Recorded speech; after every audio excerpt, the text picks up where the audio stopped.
I don't know. It's all good, yeah. Hey there, everyone. It's Christy. Welcome back to my channel. Thank you for stopping by today. I'm really excited to have a guest on, a woman whose name I've read, Stephanie Zvan, and whose activism I've seen, and I've had the pleasure and the honor of interacting with her a few times online. We wanted to talk in a hangout situation. We said, let's make plans to make a plan. And finally, Stephanie reached out because of the topics going on and saying, maybe this is a good time to talk. I'm like, you are so right. Let's do this. And so she's on my channel today to talk about a lot of things. And the first thing I want to say is just, welcome and thank you for coming on the channel. Thanks for having me on. I'm kind of embarrassed it took us this long. I know. It's just life gets busy, doesn't it? I have so many good intentions, but very poor follow through is kind of how I explain myself. I write to people and say, I think of you more often than I write to you. I have these great intentions, but let's talking about the whole issue of what is currently happening in terms of a critique of attitudes towards sexism and harassment and things in the atheist community. Let's go back a little bit. People who watch my channel will maybe be familiar with some of my videos on my own deconversion process and my feminist critiques of atheism and other problems I have with monotheism and how I came to atheism and atheist activism. But do you mind telling us the story of, kind of how you started out and how you got on the path that you ended up on, basically? Not at all. I'm a little weird for my generation in that my parents, after kind of a strict religious upbringing themselves, decided they didn't want to do that to their kids. And so they were going to raise them without religion. They're still believers, but not big on the church. So no religion. We'll let the kids grow up and then they can choose the religion that they want, find the one that suits them. And so we all went ahead and grew up, and I read lots of various mythology and both ancient and modern. Growing up, loved mythology, continued to grow up, never actually found a reason to pick any religion or settle on any particular God belief. Without indoctrination, and I think with a broad exposure to lots of religious beliefs, I just never found a reason to think that one was better than the other. And, I grew up also in the 70s into the 80s, and that was a time when the moral majority was really coming to power. And, mine was a household where we had Free to Be You and Me and Ms. Magazine around. And as it turned out, the dominant strain of Christian religion then was particularly odious. So I was never going to get sucked into going along. And in fact, when my friends when they were, 13, 14, were going to confirmation classes, I was completely horrified because this is supposed to be an important decision, right? How are you asking kids at 13 and 14 to make this kind of commitment for what's supposed to be their entire life? So it was probably not until I was in high school that I actually came to any kind of realization that I was an atheist. I didn't still really identify primarily as one. Hung around with pagans in college, but never quite got over the fact that none of the things that they seemed to be doing magic for ever actually happened. Was introduced to skepticism shortly after that through James Randi's Flim Flam. So for a lot of people in the atheist movement, their person who pulled them out of religion and into critical thinking was Dawkins. That was Randi for me, which made later events in the movement kind of heartbreaking. But we can get to some of that. Yeah. And so I I came to identify as an atheist, but it was still irrelevant most of the time until I wound up online, wound up arguing really from a skeptic's position on questions of race and gender and psychological testing, because I majored in psych in college and concentrated on things like methodology, and in fact did a senior project on rape myths, and got educated on a fair amount of that.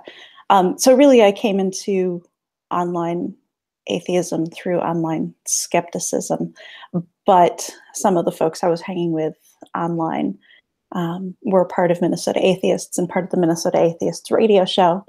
And at some point they said, "We need another host. Would you like to come host?" And I'm like, "Sure. Maybe I should tell my mother before I do, so that she knows that I'm an atheist."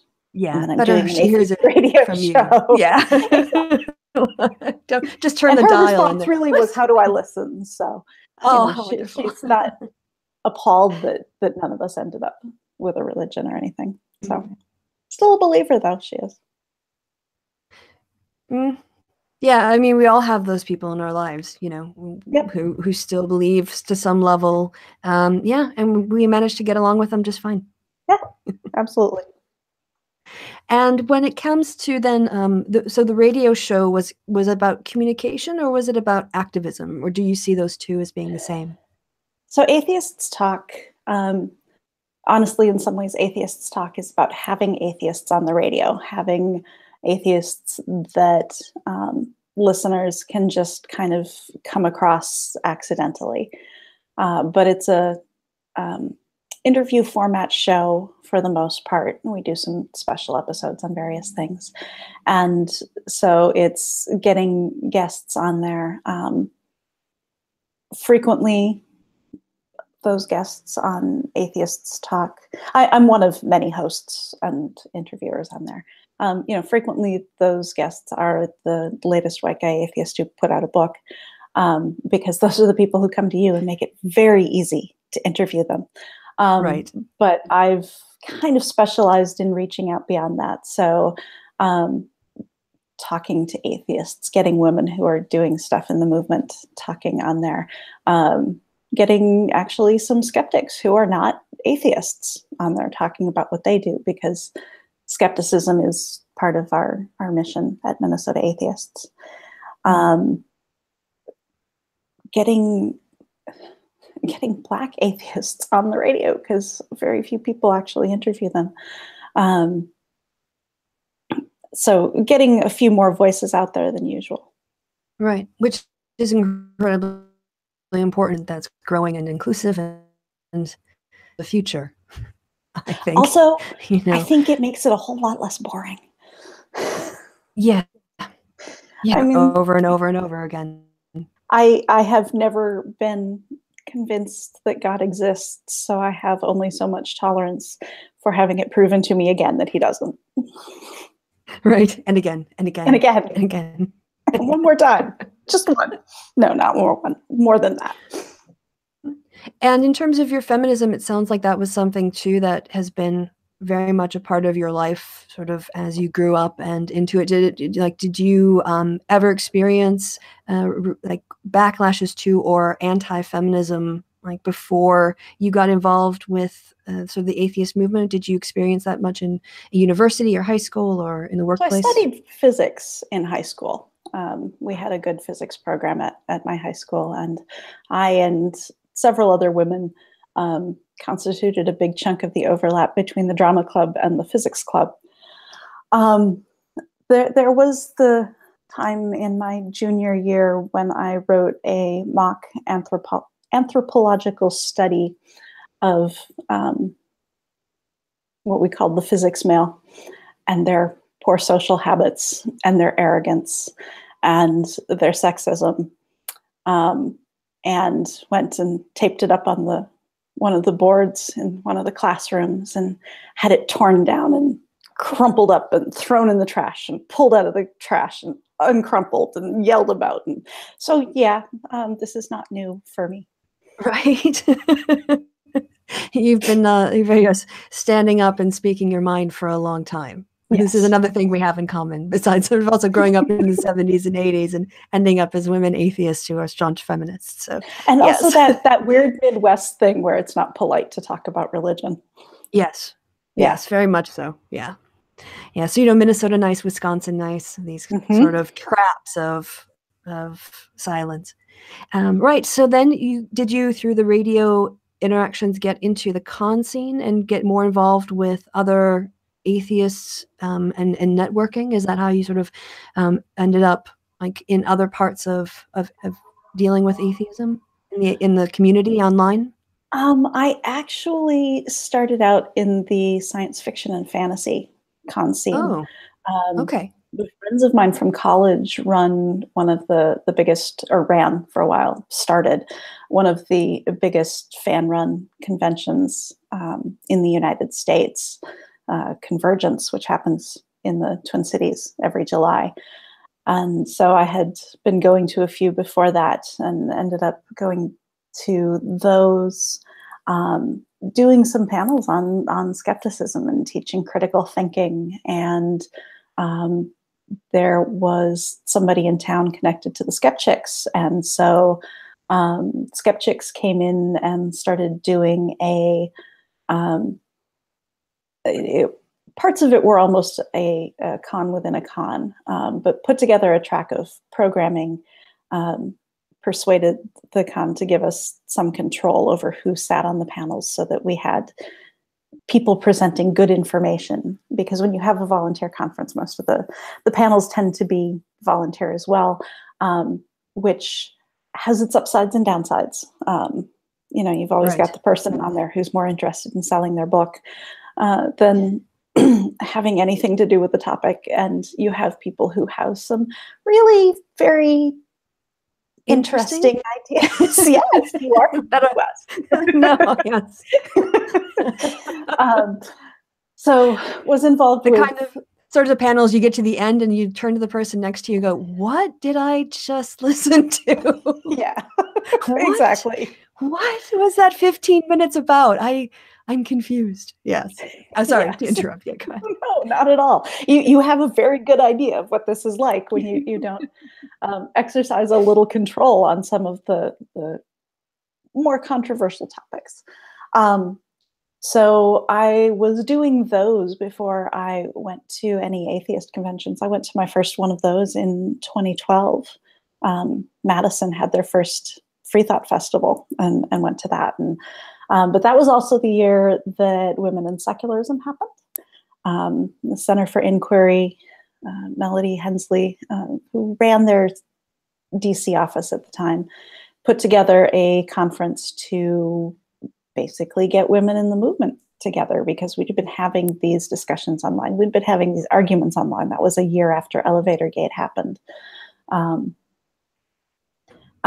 so it was a chance to put us all in one place, everybody actually get to meet each other, have some panels that really challenged parts of the movement. It still has not gotten over Sikivu Hutchinson sitting up there and saying, and talking about scientism and racism and science and that kind of thing, to the extent that I'm doing a talk on the topic a week from tomorrow for Minnesota atheists, because people still just haven't managed to hear the basics of what she was saying. And what she was saying was not particularly controversial, but apparently scientism and racism are taboos in the atheist movement. So we have not heard nearly as much about those as we should. Right. Can you talk a little bit more about the group and sort of what came out of the con and yeah, please tell me more. That was also the conference where Jen McCreight sat on a panel on stage and said, you know, I'm a young speaker. I'm just starting to talk at these cons, and everywhere I go, people pull me aside and warn me to avoid that guy, where that guy is another speaker who has a reputation for standing too close and making inappropriate remarks, or putting his hands on you a lot, or even following you out of the bar and up to your hotel room, or outright assault. We talked about all of those things. There was a discussion in the bar well into the night that night. I think it would have kept going, but I'm pretty sure they kicked us out. That, talking about this problem and comparing experiences and all that kind of stuff. I was live tweeting the conference, and so I tweeted a summary of some of the things that she'd said. And, looking at my Twitter mentions, I could see that this was going to blow up. Elevator Gate had already blown up. This was going to blow up. This was going to blow up maybe more because we were talking about speakers. So we were talking about men in the movement with fan clubs. And so the next this is morning, what we really come up against. It's not just criticizing an individual. It's right. Their fan, usually his. I can't think of a woman with a fan club as large, but it's his fan club situation. So this isn't just a problem with individuals. It's a problem with the group norms and the group expectations of what is acceptable and what's not. Right. And it's an issue of so many people really not wanting us to talk about this, that they can flood almost any conversation that we have anywhere remotely public.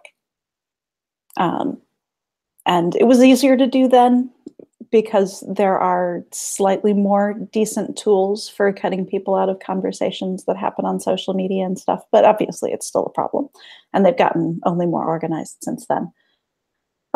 So I woke up the next morning and basically wrote a post countering all of the arguments that I had already seen coming and all the ones that I knew were coming, about, how dare we? Honestly, it was how dare we talk about this? Right. And so the debate raged for a couple of days, and there was a lot of good commentary in there, trying hard to not be drowned out. And a day or two later, I wrote a post saying, we don't have to do this all by ourselves. The places that are having these events should have codes of conduct for them, because this was already something that was happening in science fiction and fantasy. It was something that was happening in tech circles that I run kind of on the edge of, and that have a lot of overlap with science fiction and fantasy. So it was certainly something that had long happened in the workplace and with professional conferences that were not tech, because tech decided it had to be the Wild West. Can I, before we talk about your work on getting codes of conduct, which I applaud you for, I think this is like the thing that I am most grateful for your activism, because it's just been such a great way to talk about how people act at cons generally. I go to academic conferences. The things you're describing, like I wouldn't go back to a conference, an academic conference that didn't have immediate consequences for these kinds of things happening. It's just, so beyond my experience.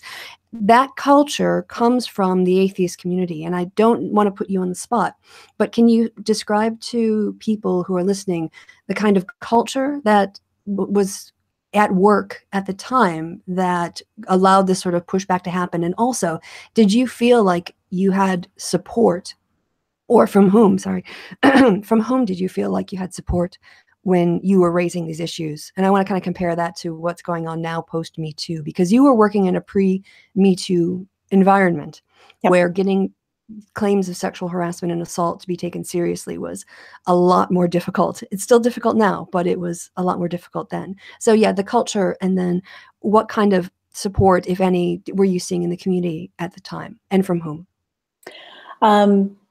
And I will say, these kinds of things came into the atheist movement from largely the science fiction and fantasy community, but also from the kink community. And actually, Greta Christina is responsible for a large part of that, but she's certainly not the only one. So there were really kind of two cultures going on at the time. There was the culture for those of us who were going out and interacting with people to spread critical thinking skills, to help people, think about how they think about all these things. And a lot of that did happen at science fiction and fantasy conventions. There's Convergence. There was a skeptic group that was working at Dragon Con, few other places, and there are a lot of atheists at science fiction and fantasy conventions, and so a lot of people were doing this kind of outside the atheist movement as well, because that was their home turf. So we had that group that existed, had an audience, but wasn't really connected to a lot of the organizations. And then we had the organizations that in a lot of ways were convinced that they didn't have any problem because they were celebrating rationality. And the idea that people would do this was frankly kind of insulting to them. Although there were also parts of the atheist and skeptic movement where this was kind of the norm, because they were really built around celebrity culture and had adopted Hollywood and other celebrity norms that basically your big names could get away with anything. That was just a perk. Yeah. And was this mostly a male-dominated leadership and power positions situation here? Or were there women represented as well? It then, and still rather now, is a situation where boards are mostly men, leaders at the top of organizations. So presidents, executive directors being the people who make most of the day-to-day situations or decisions, were mostly men, and then a lot of women working within organizations below that. So within organizations, there was a lot of tension between leadership and their staff and their volunteers, because women had representation among staff and volunteers and didn't so much among leadership. That got better in terms of leadership for a while, in part because Secular Woman did a survey and put those numbers out in front of people, and they looked terrible. Yeah. I am not sure at this point whether that's persisted. We'll see the next time Secular Woman surveys that. So we'll see how those boards have done it, maintaining any diversity and whether they've chased people off, because that's actually the problem that we've always had with women in the movement is women will come in. They're definitely, when they leave religion, looking for a new community, because they are the backbones of religious communities. They're the volunteers, they're the teachers, they're the people who actually organize anything social that isn't just church services.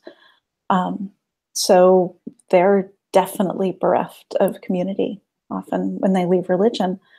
And they'll come here, and the first thing that happens when they go to a meeting is somebody comes over and introduces himself and shakes their hand a little too long. And if they say something in the meeting, they get lectured for 5 minutes about how they're wrong by some guy who has a theory. And really that's the level of, it's a theory. It's one of those people you want to keep off the panels, actually, at those conventions. Right.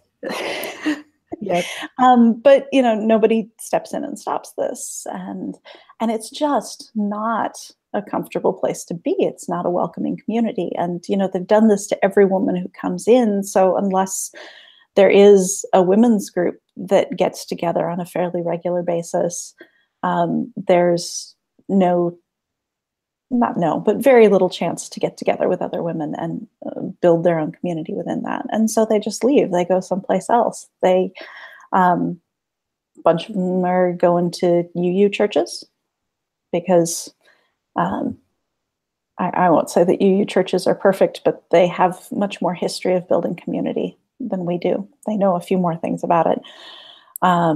They go off for paganism, whether they believe in the supernatural part of it or whether they just like the ritual in the community. They go join groups based around their hobbies because honestly, they don't have to come be activists with us. That's work. It's just the logical first place to look when you're looking for a community or to replace your church community. So, we bleed them out in lots of ways because they have bad experiences when they come in. And if they complain about those bad experiences, they often have bad experiences complaining. Right. So, yeah. Oh, by the way, if my voice ever goes, because you'll have to judge the quality of my sound. If it ever sounds like computery or bad, just let me know, because I'm really, it's something I pay attention to. So just to throw that out there. I know that when I started, because I did a lot of my stuff online, being not in the United States, but being very caring a lot about political issues and separation of church and state, I joined a lot of Facebook atheist groups, and some of them I'm so sorry. Post, pictures of women in bikinis and tell jokes that were off color, and I ended up leaving those communities and having but fortunately I also then met people like Steve Shives and other YouTubers who did integrate humanism and progressive goals with their skepticism. And so I didn't have to leave. I found an online community, but I know exactly the kind of experiences that you're talking about. And it seems to me that in my experience too, when it comes to accusations of sexual harassment or assault, when I see people being skeptical of women's claims, they're more likely to be men than women. I don't want to say all men, hashtag not all men. And when people are saying, well, let's listen and hear the stories, they tend to be more likely to be women. So when you have leadership that are predominantly men and you have this higher probability of men, I think there's a certain sense of defensiveness because men empathize with the person being accused. This is my rationale for why it's more likely to see men object to these harassment charges in the Me Too movement.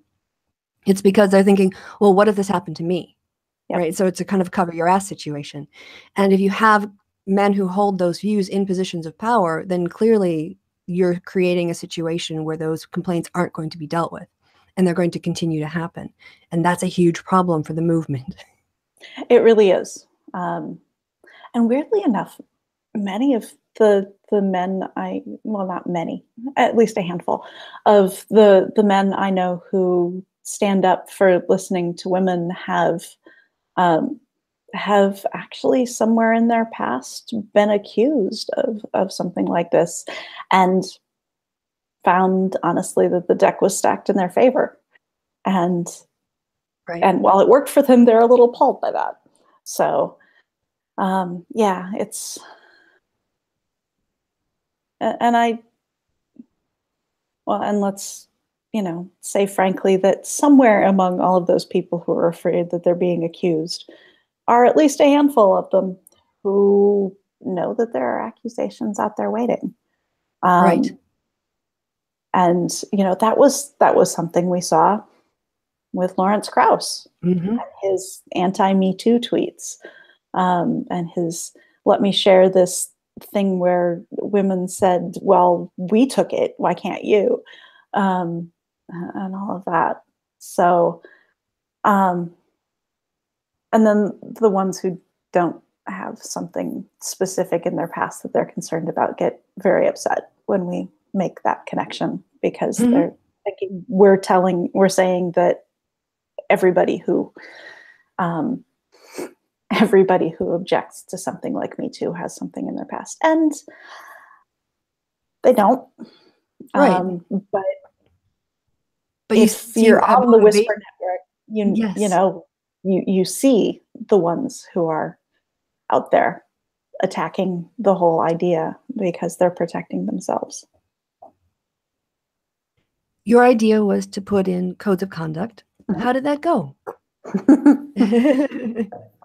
It went very mixed. The Secular Student Alliance had already had a code of conduct, and they pretty much immediately announced that they were going to revisit theirs to see whether it was sufficient. That was a good thing. American Atheists had had somebody complain at their previous conference about harassment or assault. I don't remember the details off the top of my head because it's been 6 years. And they had already been looking at how to address that and declared almost immediately that they were going to adopt one. Dave Silverman gets a lot of the credit for that, but Amanda Knief was doing a lot of the work behind the scenes.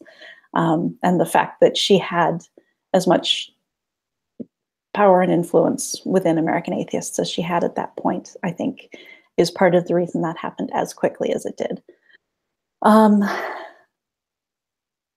There were some other groups that worked through it, not quite as quickly because they move at the speed of bureaucracy, and ended up adopting codes of conduct that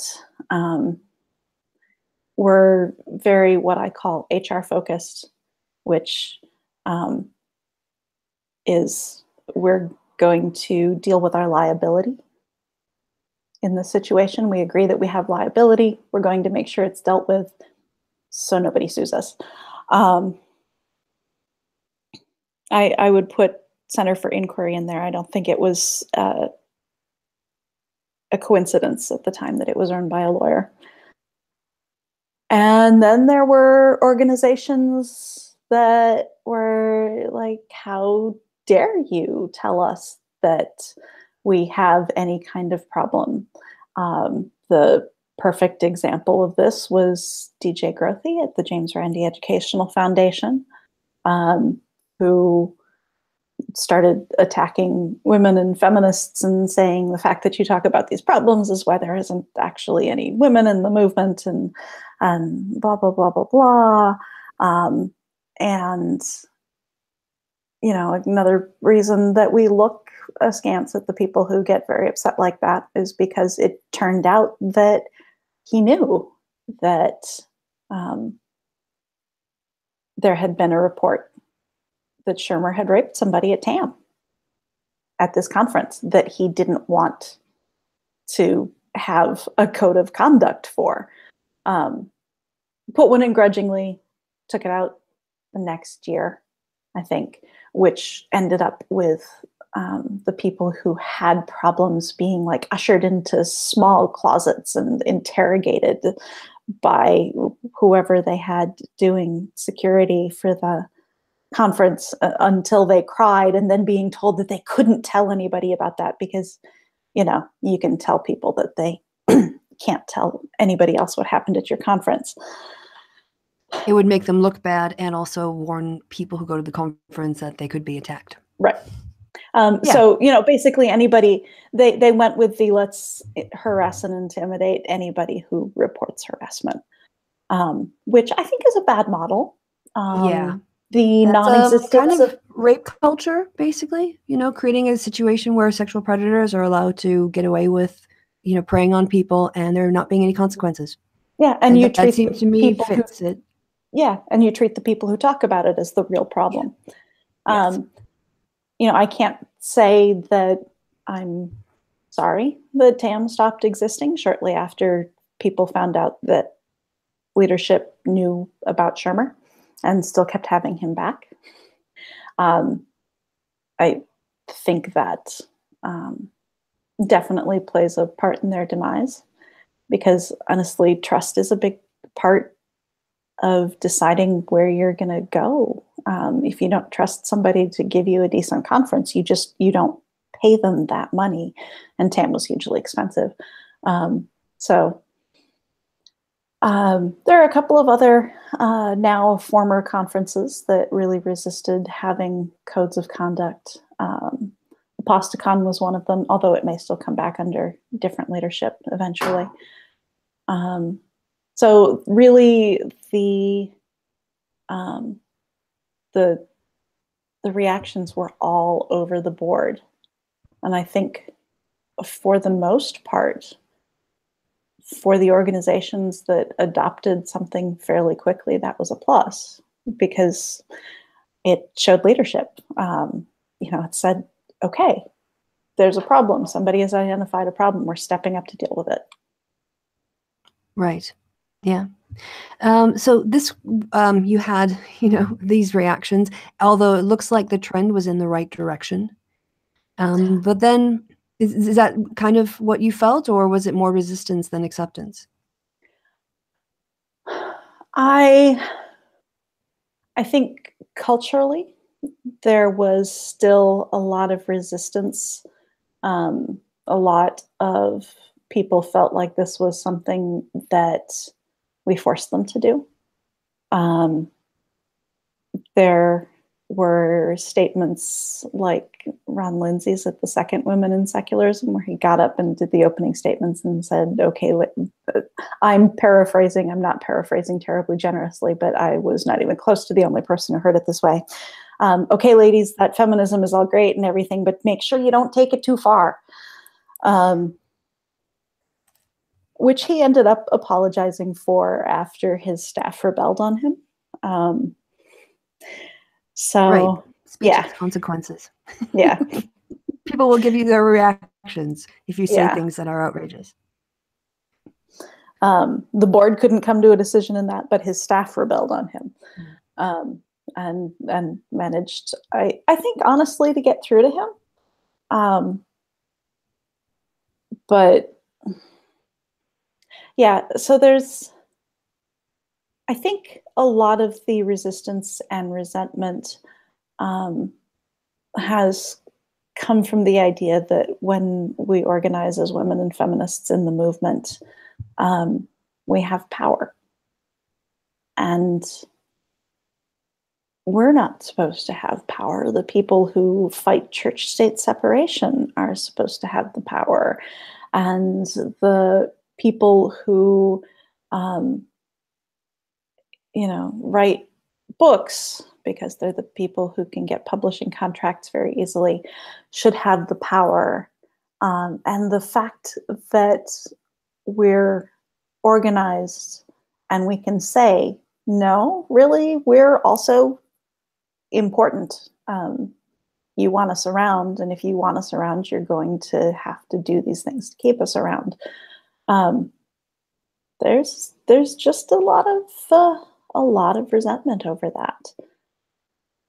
And I think that things shifted in some ways when the article detailing the rape allegations against Michael Shermer came out in BuzzFeed, in part because we did not hesitate to say, we told you so. And I don't think people resented us less in the moment, but I think that was very much a point where people realized that we weren't just saying things because we wanted that power, that we were saying true things, and the truth in those things was part of what gave us power. That's a really nice way to put it. Thank you. But people forget, and movements forget, and there is backlash, and even when we have power and organize, we still don't have the same kind of institutional power. And so I think the fact that I think things have slipped in some ways since then.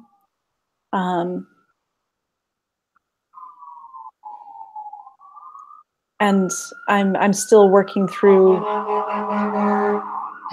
the background noise of city life. Yes. So I'm still working through some analysis kind of in my own head, but also talking to some other people about exactly what happened. I know that if our women are not out there in front of people talking about this stuff all the time, um, forgetting. There's forgetting, and it happens everywhere. It's the same thing that being in science fiction and fantasy we see with female authors every few years. There's nobody's paying attention to female authors, and um, and it's like, okay, I really appreciate your activism on getting people to look at these female authors, but also if you could remember all of these female authors we highlighted the last time, that would be great, because they didn't really go away. Yeah. People just forgot. And the work, and they forgot the work of the people who collected that information and put it out there, and that they forget that this is work until they do it themselves, and all of that kind of stuff. So there is always that. I guess it's really regression towards the mean in terms of how we think of women in this society. And that happened until someone contacted BuzzFeed. And that is definitely what happened. BuzzFeed did not just go digging in the movement for another story. They didn't go, their reporters did a lot of work, but a lot of that work was based on work that people had been doing before in the movement, collecting Krauss stories, reaching out across communities and disciplines to discover that there were similar problems in his academic work, all that kind of thing. A lot of that legwork was done before it ever got to BuzzFeed. And I can say that in part because I actually helped put people who were willing to talk about Krauss in contact with BuzzFeed. Thank you. You're welcome. Thank you. Yeah. I've gotten to see the toll that not talking about this has taken on people for years. So, and also every piece of evidence, because as you say, the more that this pattern that can be shown, the credibility skyrockets, exponentially more powerful, and like when what we're learning from Me Too is that these are predators. They have multiple victims. And when we're talking about credible evidence, it is in part because of their predatory behavior. So this isn't like all men are evil. This is a situation. I make the comparison. Even if we took the statistic, 1 in 4 women will be sexually assaulted on a campus, that doesn't mean 1 in 4 men are doing the assaulting. You right. have a smaller number of predators who commit a lot of these crimes. And and so over the period of time, these stories have built up, and you connecting BuzzFeed with more examples of this that have come forward. Yeah, it just it really, when you read it in its totality, I don't think I've ever seen a more comprehensive, it has witnesses, it has institutional decisions being taken based on these kinds of accusations. It has the people who are involved, and those people notes were being verified. I think it's the best demonstrated case by triangulating different, individuals in different roles that I've ever seen. Yeah. Well, and the thing that strikes me reading it, in part because I knew some of the stuff before, so I wasn't actually shocked. It added a bunch of information on what he'd done in academia that I didn't know, but I knew most of this from the movement before. Actually, 2 things struck me. One is how much I know that never made it into there. Because just his low-level background behavior for years, there are lots of things that people who don't want to believe would pull out to say, well, that's nothing.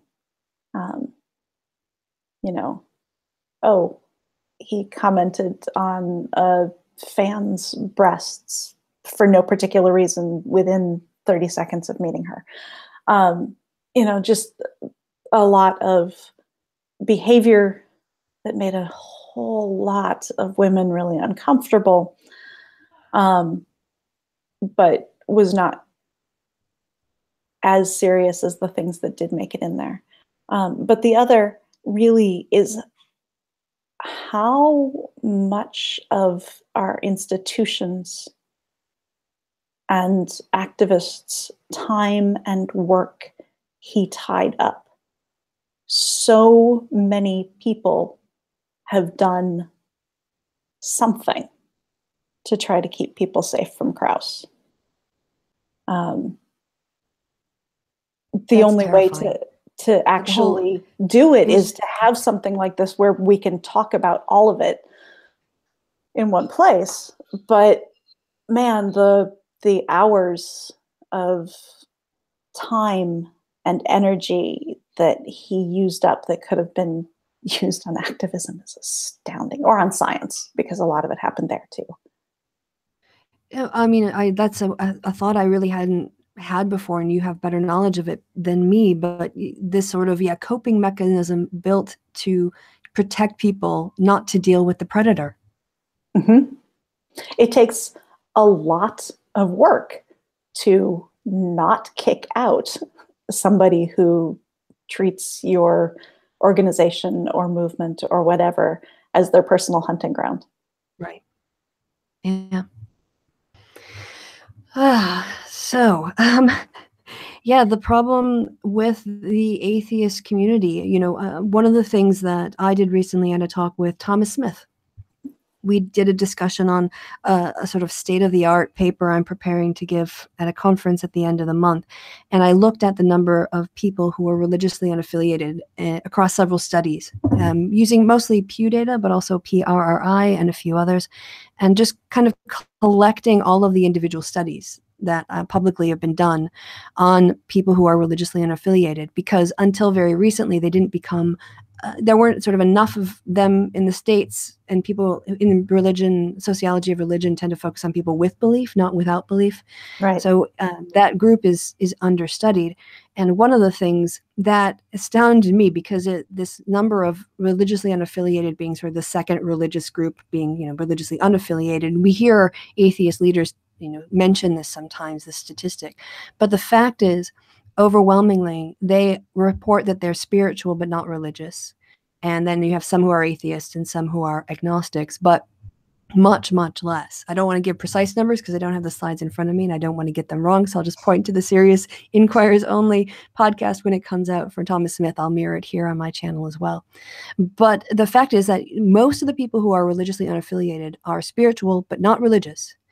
And of the people who are atheists versus agnostic and spiritual and but not religious, more men are likely to say they're atheists or agnostics, and more women are likely to say they're spiritual but not religious. So not only are women in America, when they're religiously unaffiliated, more likely to say they're spiritual but not religious, but there's just so many more people in that category.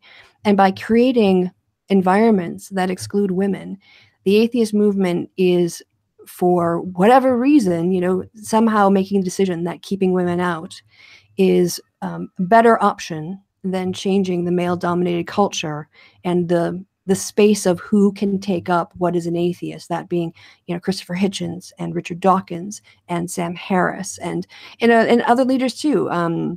Matt Dillahunty and Seth Andrews, and in some ways, Bill Nye, and in some ways, Neil deGrasse Tyson, but he didn't say he was an atheist, so he's kind of not so much. I don't know. At least for me, like, he's still admired as a scientist, but he's not really seen as a leader of the community in that way, or a face for it. And do you notice what all of those people have in common? Oh yes, I have been noticing this for years, and honestly, even those of us who care about the issue, we sometimes fall into the same traps that help perpetuate that. I have been trying to tell people, and I put out periodic reminders, it isn't enough to complain about the guys. You actually have to promote the work of women. Yep. You have to name them. You have to when you're talking about your lists of favorite people, when you're thinking about what you share, you have to actually make the effort to make those people visible, because otherwise their audiences stay small. They don't sell tickets to conferences the way that the guys do, because those audiences stay small, which means that it perpetuates the issue of these guys having oversized influence. It's one of those things where even when we identify the problem, it takes a lot of work to overcome our social programming and our social blind spots to fix it. Yeah, very much so. I mean, you see this disparity in women's sports as well. Yes. Where, women will play, the women's football, soccer team, is a great example where, they're winning championships and they're flying second class, whereas the guys who don't make it in their World Cup are flying first class and getting paid way more. And so, yeah, I think that's also a situation that it does require making an effort, looking around at your list of speakers or whatever else in terms of your leadership and saying, have we thought of everybody? Can we think of other good candidates, not just go back on the people we had last time or the people that are easy to think of? Let's bring in some new faces. Let's bring in some new topics. Let's change it up a little bit. I mean, well, and I definitely agree with you. I'm not saying that I don't. But also, this is also something where people on the ground who consider themselves fans or just regular atheists, not activists, which that's a whole nother topic, and that kind of thing, they actually have things that they can do, because I'll go back to the sports thing. I know somebody who is very, very, very into women's soccer. And every time he mentions settling in to watch something, there are several people who will chime in who are obviously knowledgeable about the sport, who are obviously fans of some of these women and such. And yet he is the only person who I ever see saying that he's watching women's sports, or talking about which of these female athletes he's a fan of, that kind of thing. Other people agree with him, but they never say it, because I think probably because they don't, and this isn't something they're thinking through, but just because they don't feel like saying that makes a connection with other people, because they don't expect other people to know who that is. But until you talk about them, nobody knows who anybody is. Right. So if you support the work of women, if it excites you, if it makes you want to listen to them or read them or see them on stage, just talk about them, because that's how other people discover them. People have been pointing to things that I've said about Krauss for the last 2 weeks. I have gained 50 Twitter followers who I'm pretty sure didn't have any idea who I was before that. And it's just on this topic, I get shared. And so suddenly my audience grows. Right. Yep. On this topic. Yeah. On this topic. Right. And that's the problem, is that it should be on all topics that you care about and are doing activism on. That's makes the point well. Like, it's nice for people to be listening to you now, but it's not like, okay, let's get a woman, let's do that, and now let's put her back in the corner and do real atheism. Yeah, I should try an experiment. I should say, hey, new followers, go read this piece that I wrote on scientific racism just a few weeks ago, and if you like it, share it. Yeah. I don't know how many of them actually would, but hey. What was it? Do you feel like there's been a difference in the reactions you've seen to the Krauss allegations in the community, or from different parts of the community maybe, than were active earlier compared with your experiences in the past? At least for me, I see, I'm heartened by the number of people I see speaking up on Twitter, in podcasts, and in videos, in blogs, and probably in real life too. I just can't access America in real life.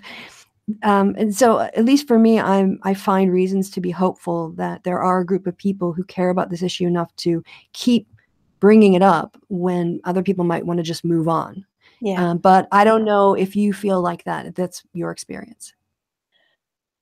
I started out really honestly kind of frustrated because if you are networked as an atheist, if you are tied into groups of organizers or groups of speakers or groups of writers, excuse me, you knew at least something about Krauss. You knew that people had reported there was a problem. It was very much an open secret, maintained in no small part by the fact that he threatened to sue people. And as somebody currently being sued, although not by Krauss, I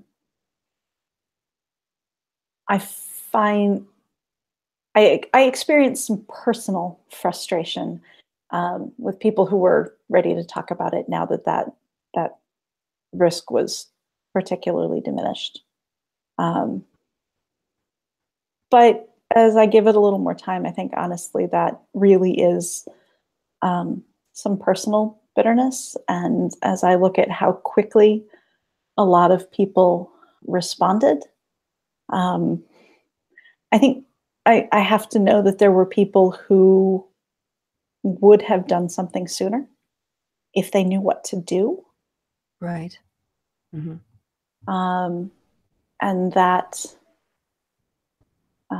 I think kind of shapes where I want to work going forward, because we can't have this situation going on for 10 plus years where people know, and they're generally good people, and they don't want to see bad things happen to women in the movement, but they just don't know what to do.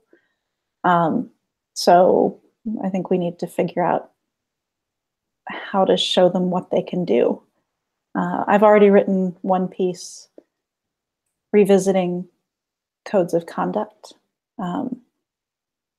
in the wake of Me Too. I haven't published it yet. That'll be soon.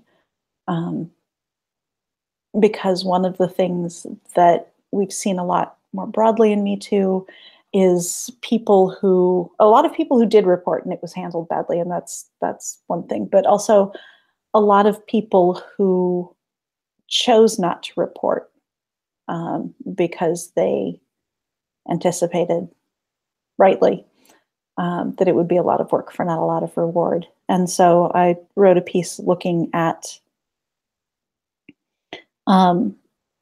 codes of conduct and how we can look at those to reduce barriers to reporting. So I'll publish that soon, but I'm definitely thinking kind of more broadly, how can we find things that people can do when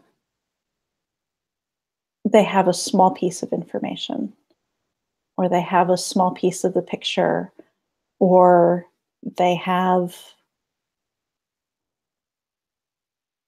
what they feel is an emerging pattern, but they can't really pin it down. And I'm not sure where we go with that yet, but I think that is really kind of the next step. No, that does make a lot of sense, because the point of having a code of conduct is that somebody who violates them is held responsible. But if a situation arises where someone is accused of having violated the code of conduct, that doesn't give you any guidance on how to hold them responsible, or when to hold them responsible, or in what situations under what circumstances to hold them responsible. Because again, this isn't a court of law. Right? We're not going to be getting attorneys and all this stuff. So I think some guidance on that, what options do organizations have? Maybe some also discussions about training how to take a complaint. One thing that somebody mentioned in a hangout to me. Actually, well, I'll come back to that when we get to secular women work, because okay. we're looking actually to have somebody train people on taking. Yeah, that's fantastic, because someone made a point in a hangout, and I can't remember who it was, but credit to whoever it was, that I think it was she had heard a story about officers being trained to take testimonies or statements from people who had been sexually assaulted.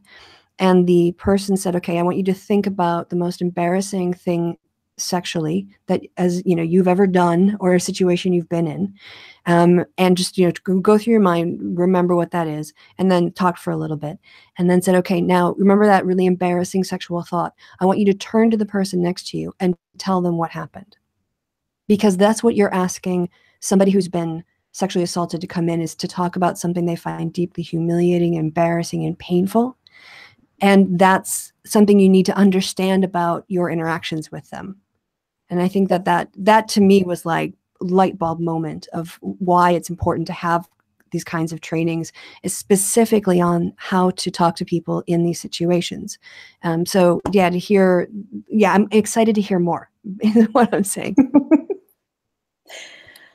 I have a friend. Her name is Elise Matheson. If that sounds familiar, it's probably because she wrote a post back in 2013 after being harassed at WisCon about how to report, because she reported the person who had harassed her because in part she knew this was not any kind of innocent mistake. This person had a long, storied history of harassing people at various levels. And as she did that, she discovered, to kind of her horror, that she was the first person making an official report to his employer and to the conference, which he attended a lot. And so people had talked to other people at his company about his behavior. They had never been directed to where they would need to go to have that information recorded by the company, for it to become part of the company's institutional memory, for it to become part of his file. The conference, there were obviously plenty of organizers, again, a volunteer organized conference, who knew about this guy, who probably some of them had their own stories, but hers was the first report going on record. So she wrote something, got published on several sites within the science fiction and fantasy community about how to report. She has since then started doing some trainings locally, where it is literally role-playing, taking report from somebody who's been harassed. And she stands in for the person who's been harassed. And so people, and she gives, feedback and that sort of thing as well. So people get a chance to practice this before they're dealing with somebody who's actually traumatized.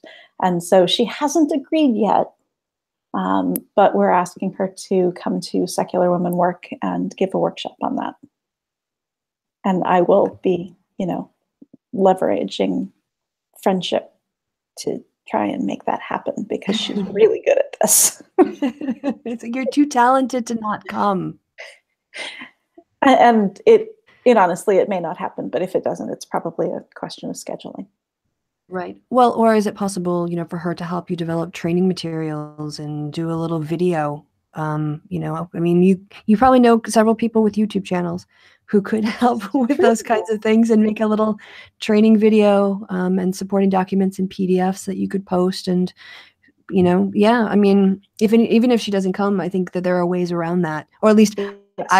my first thought was, how can we get around that so that this does Definitely.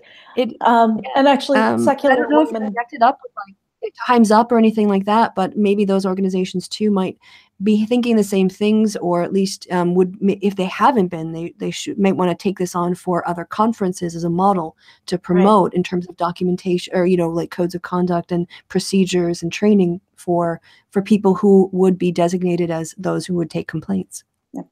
Well, and I'm pulling together something for Secular Woman as well, pulling together a list of resources on codes of conduct, both writing them, why we have them, enforcing them, that kind of thing. So maybe we can add something there as well. Can you talk a bit more about the organization, like its history and its goals and its activism? Secular Woman was founded after that first Women in Secularism conference. As it turns out, if you get a bunch of women together who have identified problems in the movement and are the kind of motivated people who go to conferences, things happen. One of the things that happened was founding this organization. It was founded by Kim Rapier as president. I have only joined the board in the last few months. There was a period of time where I was doing enough rabble-rousing that I felt like joining the board of an organization, they might appreciate the plausible deniability more. They can point to the stuff of mine that they like, and they don't have to feel like they're responsible for some of my other stuff. But I've recently joined the board there. And so their goal, their mission, is to amplify the voices of women in the secular movement. They have done that sometimes by taking on issues of secularism directly. So they had what they called their Abort Theocracy campaign, which was, among other things, women sharing stories of their own abortions and why it is important to not let the religious right take those rights away. They have been, I kind of call them gadflies within the movement.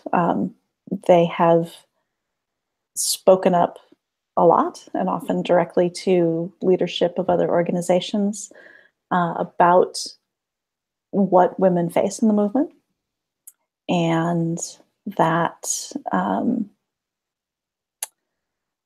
that doesn't always make friends, but it does generally make progress. So that is also very well put. And they were one of the original founders of Secular Women Work, which started out as a conference in August 2015 here in Minneapolis. It's an activist training conference where all of the speakers and panelists and workshop presenters are women or genderqueer. Because if anybody is less represented in the movement in terms of gender, it's folks who are genderqueer one way or another. And it's meant to highlight the expertise of women in the movement and to raise the visibility of what I've generally called women's work, because women do the bulk of unpaid labor in the US, and at least proportionally to our general representation in the movement, that's also true here. We do an awful lot of volunteer work. Mm-hmm. And it's often not recognized because, frankly, if you're somebody who is putting predators on stage and allowing them to continue to look like good, reasonable people we want to have as role models,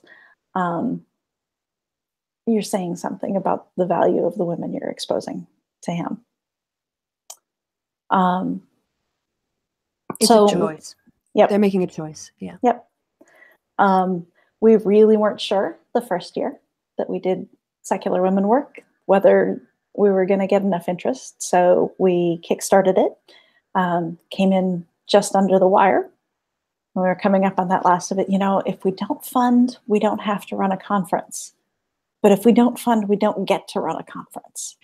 Yeah, I know that. When I write a grant, I write out this great grant, 3 years, all this work, like I'm going to deliver this stuff to you. It's going to be awesome. And then you get that moment, you're like, when I've gotten them, you know, or received the grant, I'm like, oh no, now I have to actually, I got to do all this now. Yes. And so happiness, but then there's also like, okay, time to, you know, okay, put on your boots and start, you know, getting into whatever, because this is going to be a big job. Yep. And the conference itself was great. The parts of it I remember because I was running a conference. Again, super, super motivated people. You know, we did panels on things like fundraising and getting your message out when you're facing a hostile press, and things that we don't train enough activists in this movement how to do. And so we're not nearly as effective as we should be. Did a ton of workshops. We had, you know, good solid breaks and brought in lunch on Saturday, so people got to hang around and get to know each other. And there are a bunch of friendships that were formed there that, you know, I can still see in my social media. These are our women supporting each other personally and in their work. It's definitely a conference that is open to men, but I was introduced to some amazing women I didn't already know, so I'm being able to see how this has all played out over years. We continued after that year, and for the last couple of years at Skepticon, Secular Women Work basically took over a track of their workshops. They were getting a lot of workshop proposals that were basically, let me stand up in front of a room and give a mini talk, and that's just not what a workshop is. And so we took over one track, you know, settled down on practical topics, again, things you just need to know for activism. Again, all women and genderqueer, and real workshops, things where you actually, if you go in there, you should expect to do some work. So we've done that, we've kept it going. And then this year we decided to throw another one. We are, again, kickstarting it because while we're pretty sure that there is enough interest in that, and particularly in different formats and in things that get you beyond talking about why God isn't real, we think that there is interest enough to hold another one of these conferences, but conference attendance in general in the movement has declined over the last several years. So we'll find out. We're in the middle of that Kickstarter now. We have 3 speakers already booked. We have Greta Christina. We have Mandisa Thomas of Black Nonbelievers. And we have Jessica Shao, who's the former program assistant at American Humanist Association and currently works on issues of literacy in prison and prison abolition, that kind of thing, as well as other issues. And doesn't think she's an activist, which is part of why we're needing to have that discussion. Well, when will the Kickstarter start, and where can people go? I will happily link it below. And before you answer too, I'll say that part of what I do here on my channel after Trump's election was I started what's called the Resistance Fund. It's 20% of what my patrons donate to me every month gets donated to a worthy cause of, you know, resistance. And I would be more than happy to nominate. And I think for the month of March with Women's History Month, it seems incredibly appropriate to take the very small amount of money that is 20% of my total patron dollars, but you put it toward the Kickstarter for your event. So when will it start, and where can people go when how can they find out about it when it does open up? The Kickstarter is already running. It runs through March 29th. What's the name of it? Secular Women Work. I Okay. think it's actually Secular Women Work Returns, but if you search for Secular Women Work on Kickstarter, you will get there. You can also go directly to our conference website, secularwomenwork.org, and that will direct you back to the Kickstarter. This is currently how we're selling tickets. So if you want to attend the conference, that's where to go. We're also doing T-shirts and some stickers and necklaces, and so it's not we're not just asking people to donate. If this is something you want to fly the flag on, you can do that. So yeah, we're currently coming up on a third funded, with about a third of this to go. So it sounds like we'll be running right up to that. Do we get to run a conference? Do we have to run a conference? Yeah. Blessing and a curse. Exactly.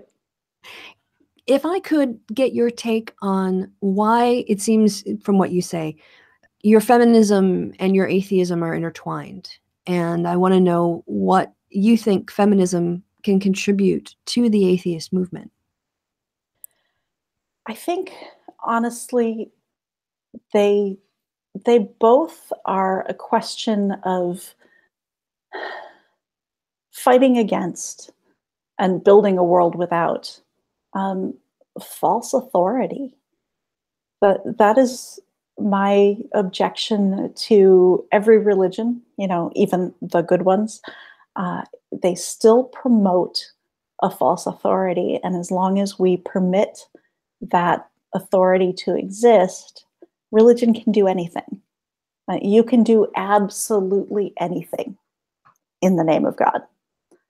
And that's a problem. It's an extra problem given that God doesn't exist. And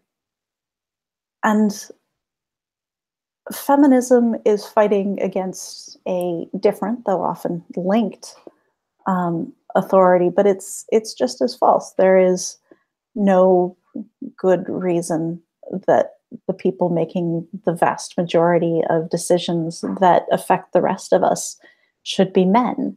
There is no good reason that a man who says, I want to have sex, should prevail over a woman who says, I don't. There are so many things where when we come into a conflict between how men think the world should go and how women think the world should go, the man's word is just given precedence. And I'm going to fight that just like I'm going to fight the false authority of God's. Yeah, I think that's a really good analogy between the two, because I was rather astounded. When I went through the process of unpacking monotheism and why I no longer believed in God, the natural consequence was I had to rethink and reformulate all my own moral frameworks in something and based on something other than, ultimate justice or something. Right. And yet it seems so many people come into the atheist movement and they leave the supernatural, but they keep all the misogyny and all the assumptions about natural roles, and that religion uses their God to justify. Yes. And so they get, it's just like, but don't you, wait, where's that process where you question, where you worked backwards on what's your feelings about the death penalty now that you know that there's no God and there's just one life? What's your position on, bodily autonomy and abortion rights? I had to go through that process, and as a humanist, yes, construct a moral framework that I could live with in my heart. And I wasn't acceding. It wasn't like, I think sometimes people in faith feel one thing, but they're told to believe another. And humanism never forces me to do that. It all fits within the same logical framework. So right. To see people basically perpetuating the structures of religion while condemning religion is like, what? I don't get you. Yeah, absolutely. Well, this has been a fantastic talk. Is there anything that we haven't covered? I know you wanted to talk about the organization. We talked about the Kickstarter. Is there anything else that you wanted to bring up or that you thought of during the course of the conversation that we skipped over? I don't think so. I think I have probably rambled in all the directions that I expected or wanted to go. Well, I thought this was a lovely talk, really interesting. We had great comments. I was looking a little bit at the chat while we were talking, and they're doing their own thing, but it's all very nice and interesting. PZ Meyer is in there. Excellent. I saw him made a comment. Yes, and my patron Tom. So I'll be asking Tom his opinion when I see him later about making the contribution. I'm sure he'll be an enthusiastic yes. So we're having our patron hangout on the 18th of March, so we can also talk about the Kickstarter on our hangout then as well. Excellent. Yeah. Well, Stephanie, thank you so much for coming on and not just for coming on the show, but for all of your work and for all of, and thanks to all the women too that have been doing so much to try to make the atheist movement a better place. The future of atheists, the biggest market we have, and we haven't really talked about it. So why don't I just bring it up really quickly? Otherwise, I will. A lot of times when the topics of feminism are framed, I think we're not doing enough. I should do more. I should do more to talk about intersectionality and issues like women of color and also people of color in the atheist movement.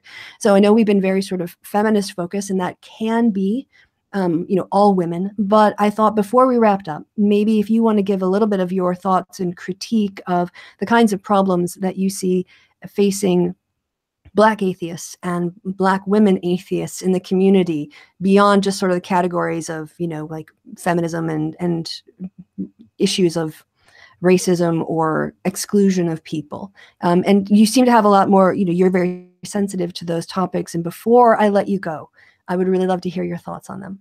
Sure.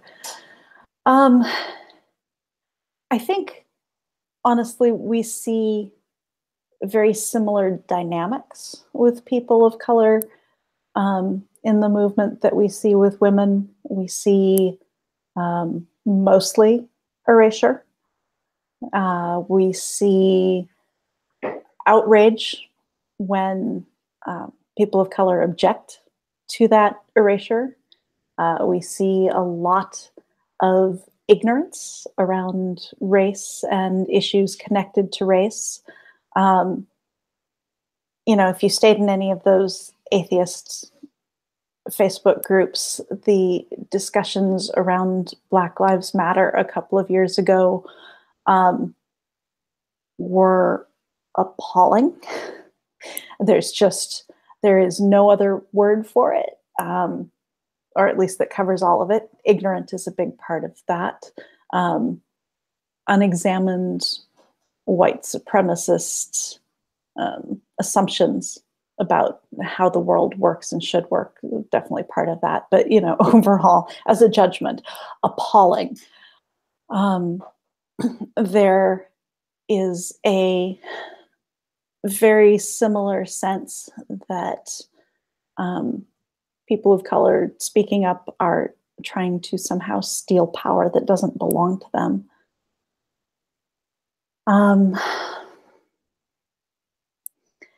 So it's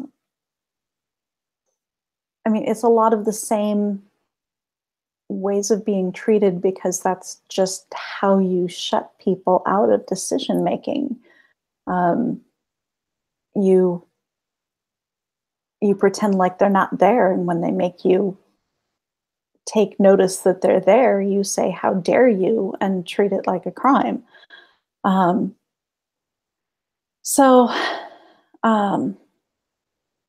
Actually, people of color in the movement, there are also few enough of them, because Black atheists are marginalized in multiple ways. There are few enough of them that they also are subject a bit more to tokenism than women in the movement are. They are, they get brought in, first of all, to talk often very specifically about being Black or about diversity in ways that I think women have been able to push through just because of numbers. You can't have half your conference be women and have them all talk about diversity. You have to let a few of them talk about other things. But if you have just one Black person, that's what the person's going to talk about. Exactly. Yeah. We would like you to talk about diversity. Please be the spokesperson for diversity for our entire conference. And also, don't say we're doing any of it wrong. Yeah. We brought you in. Be nice. Yeah. I think they have, particularly because of Black Lives Matter, spent the last couple of years with a higher burden of education um, than female activists have had. That may be shifting some with Me Too, because Me Too is just taking up so many news cycles that people are having to talk about it and having to talk about feminist issues in a way they haven't for a couple of years. But with Black Lives Matter, when you see that ignorance in an atheist group, you can either let it lie and let everybody kind of converge around that ignorance, or you can step in and educate. Luckily, there are some white allies doing that, and it's not all falling on Black people, but anytime Black atheists bring up anything about Black lives, they get people flooding into their mentions or their comments, depending on where they are, basically demanding that those folks explain every nuance and statistic behind their position, or it's just not valid. Burden of proof that maybe we shouldn't allow Black people to die at higher rates. I'm not really sure that's something we should have to prove. I think that's a values thing. I think it's a thing we can legitimately... Humanist thing? Yeah, it's a very humanist thing. And I think it's something where we can legitimately judge people on their values on that. And if you need me to prove to you that Black Lives Matter, I'm going to judge you on that. So yeah, there are some differences, definitely. It would be nice if we made space for numbers where they could get, where there could be less of dealing with some of those issues that happen when you're the only one. Right. Yeah. The other thing too that came out of the data that I was looking at and talking with with Thomas about, is that if you look at the rate of religious unaffiliation in the LGBT community, in the American population, it's about 24%. Mm-hmm. In the LGBT community, according to Pew data, it's closer to 50. Yep. And that is a huge, if you want to look at it in terms of marketing atheism, that is a huge market. Yep. So, and people do, if you can't see it, you can't be it. It is about, seeing someone that is talking about an issue that you can relate to on a stage that brings a connection. And the more connections you make, the wider your reach is, and the people who are willing to identify and work with you and change the society to be separation of church and state and be more humanist and all these things. And so, yeah, it makes sense to have a diverse range of people on your stage and people as a face of your group, because people connect. I listened to a lot of deconversion stories when I was learning about my own deconversion and processing it. And one of the things that was interesting was, people who related to somebody maybe of a different ethnic background, but they both grew up Catholic. And that, and talking about the things with Catholicism and the rituals and confirmation and these types, using that language, they could connect to that person. It transcended other boundaries. But having that diversity, having people who are Mormon, people who grew up secular, people who grew up, they're Black and they grew up in the Black community and had to deal with the amount of, just phraseology like, you've got the devil in you, or you need Jesus, being part of everyday life in their communities. And so feeling very alienated. This is what I've heard from people who are Black talking about their deconversion. It's for some white people who are in church becomes a big part of their lives. But for white people who don't grow up in that sort of hyper-religious culture, walking away is much easier. So if you are embedded in a culture where religiosity, gospel music, the role of faith in the slavery movement and in the civil rights movement, and then you try to you say, I'm an atheist and I don't believe in God and I reject this part of, American history, that is a burden, a difference that a white person can't experience, and having people who have those stories and can tell them means that more people can start to relate to being an atheist and being Black. There's a role model. And honestly, we would have a lot fewer Black activists who would be willing to have anything to do with the movement if it weren't for the fact that they know how badly they're needed because of that. Mm. In a lot of ways, they put up with way more crap because they know they're needed that badly. Right. So they're taking on this extra burden of like being the first, or the Jackie Robinsons Yep. of the movement, going for the, sacrificing for the greater Yep. good. Yeah. Well, thank you. I'm really glad I asked that question, that I didn't close too early, because that was very interesting. Yeah. Stephanie, thank you so much. I'm going to wrap it up here. So again, after the false start, thanks to Stephanie. You can go to the description box below to follow her on Twitter. You can also find there a link to her blog, which you should check out. And of course, when I have a chance, probably tomorrow, I'll be adding the link to the Kickstarter, and we'll be talking about it in my Patreon Hangout coming up on March 18th. So you guys can look for that. Until next time, all that's left to be said is that I've been Christy, you have been awesome, Stephanie's been awesome. Thank you so much for your time and attention. Goodbye from me, and goodbye from Stephanie. Say goodbye, Stephanie. Goodbye, everybody. Perfect. Bye-bye.